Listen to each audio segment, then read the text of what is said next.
You've tuned into The Mountain Gardener with your host, Ken Lain. Gardening it can be challenging, but with these simple insider tips, you'll reap huge rewards. Now, let's tune into today's Mountain Gardener with Ken and Lisa.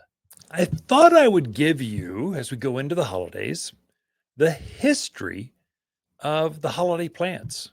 Where did the poinsettia tradition, hollies, ivy, mistletoe, Christmas trees, where did they all, Christmas cactus, where did all this come from? So there's a certain set of plants that we use to kind of mark the celebration. And the most famous of all, it's got to be poinsettias. That's not that new a plant, but it's not that old either. Holly's way older.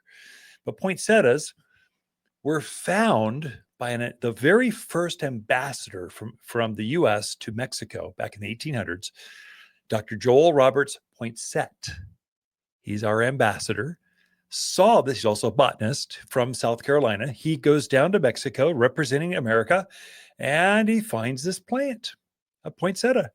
It's in tree form down there. They get huge because they don't die back. It's a tropical plant. So he's down towards Mexico City, further south, and just finds this thing. He starts propagating it at his farm in South Carolina, and he starts giving them as gifts to friends and family.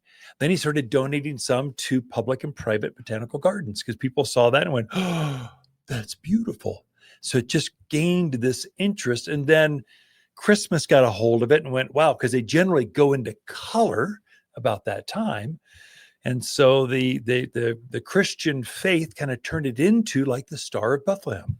It's got this famous star pattern, red colors, like a beautiful reminder of Christ's shed blood, and the white represents his purity. There's a lot of symbolism involved with poinsettias at the holidays. But Dr. Joel Robert Poinsett, thank you for introducing that plant. Of course, now we have way more than red. We've got whites and pinks. And guys, anytime you see blue, though, that's not real. That's either Instagram changed, AI changed, or they literally will spray paint them with paint. Literally, they're painted blue. They'll take a white poinsettia, spray it blue, and boom, there you go, blue poinsettia. Now, the holly, the Romans and the Greeks, they introduced that one. Romans were big on to goodwill gifts and holly wreaths they would give to friends, family, especially at newlyweds. They give you a wreath of holly. It's a fresh spring foliage. It's got tenacity. It's known as good luck, and it never dies. It's an evergreen. It holds that great foliage right through. And that's why the Romans really took what the Greeks started. And of course, they Romanized it, made it bigger. Mistletoe, kissing under the mistletoe. I mean, that's a holiday tradition. But the Norse are the ones that introduced that one. The mythology of there was a goddess who used the plant to bring back the memory of her beloved son, who was slain by a weapon crafted by a yew branch.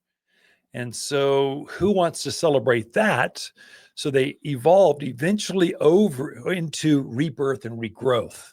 And so they started to say that's what it's really all about. So a sprig hanging over a baby's bed wards off evil spirits. A young girl who puts one under her pillow, a little sprig under her pillow, inspired to dream about her future husband. Go figure.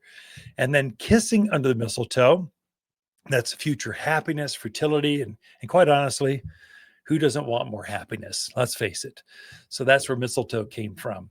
Yew, that's probably one of the oldest. So it's noted as one of the oldest trees on Earth. Now there might be bristlecones. There's a juniper up in California, redwoods.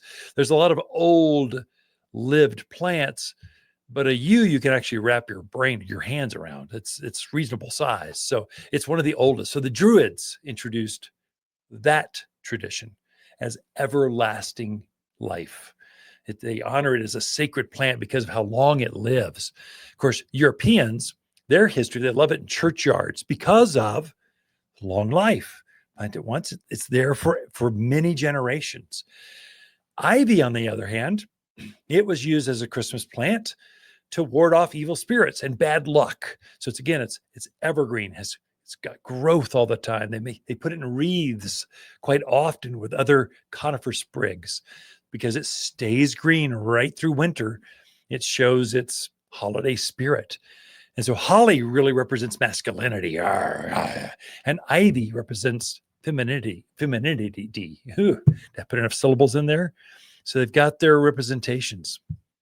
And then two others, Christmas trees.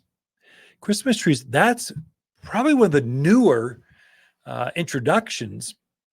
And so it hasn't always been around.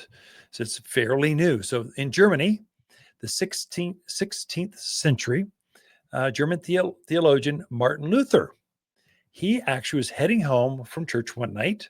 He was noticing the stars coming through the branches of the evergreens and went, wow, that's very bucolic, very beautiful. I just love the evergreen branches. So when his optimism, of course, he goes, I'm going to cut down a tree in the backyard, bring it in, put some candles on it. It'll remind me of that moment that I was walking home with the stars coming through, that optimism I felt when I was heading home with that. And so it just spread from there and took off. And then in the 20th century, America just, of course, supersized. Add 40 cents, supersized it, boom, there we go. It's all over the world now. So Christmas trees, now they're all plastic. There are all kinds of things going on. So I don't know how many homes were burned down by candles on a cut tree. I'm sure there were some. Christmas cactus. This is from South America. I believe it was Brazilian. It's a legend down there, which is where they grow. So Christmas cactus are a tropical plant from South America. A poor boy was living in the jungle, was praying for a sign of Christmas. Please, don't leave me out. Let me have a sign of Christmas. And come Christmas, he didn't hear anything. Christmas Day comes, and the cactus starts shooting off these unbelievable flowers off the cactus branches, like Christmas cactus is famous for. And that was his answer to prayer out in the jungles of Brazil. That's a great story. And so they've actually got several Christmas cactus. We've got quite a few colors right now. There's Christmas cactus, there's Thanksgiving cactus, and there's Easter cactus. They're all related. Basically, we time them to bloom at the right holidays, change the colors a little bit, but basically they're all the same plant. So that's the history of Christmas plants. And if you want details, the latest garden article, that's what I went deep on. I did a lot of research. I know a lot of this plant history anyway, but it's interesting. Every plant has a backstory. And sometimes we just need to step back and look for it. In fact, I'll try it this next year. I'll try to do more background history. I just know so much history and how plants came to be, who introduced them. A lot of the inventors are still alive. They're getting older, but they're still here with us. And they get up on stage and share stories. It is a hoot to hear them, how they created this new glow-in-the-dark petunia. I mean, I've talked to the guy. I've said, it's an amazing story how they did this. Genetics. It's not natural. It's man-made. And I've been in a dark room where hundreds of them were in the room. It's a white petunia that literally blooms in the dark. I'm going to try to grab a few hundred of them for next spring. I probably can only have them come online. We'll see how I'm trying to secure those now. But we'll try to have these new varieties. And I'll try to share more history of how these plants were created, who named them, how they've come to be, and how they've modified over the years. Fascinating. Plants are just fascinating. It's what I love coming to work every day, doing a radio show, an hour-long program every week, even in the winter. I still love it. I just love coming to work and sharing the energy of gardening.